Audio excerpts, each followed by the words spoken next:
if your superior says go kill 50 people up on top of that hill, you're gonna like, yes sir, I'm gonna go kill them all because you told me to.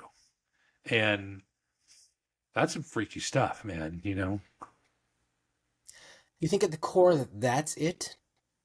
Because Well, I'm sure they want other things, but I get that you want compliance, but I would say, the North Korean army probably has that as well. And I don't think that I don't think the training you get in the North Korean military is going to be the equivalent of what you get in the U.S. military, even though they're both trained to go kill.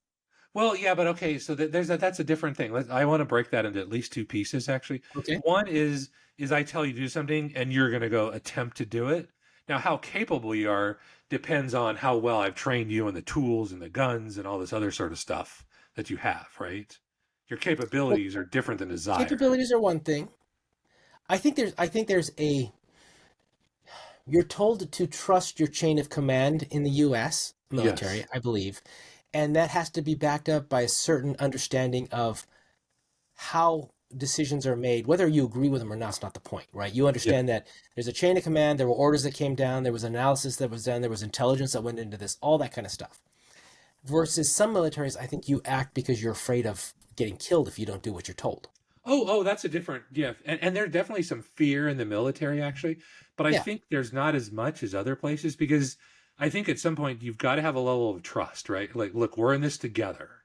And if I get in trouble, somebody will come get me, even if that means to scoop up my dead body.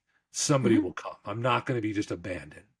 And therefore, I'm not going to abandon anybody So else. that's what I talk about when I talk about the structure that was built, right? The Yeah. fact that you've built this culture of, uh, I know I've got backing.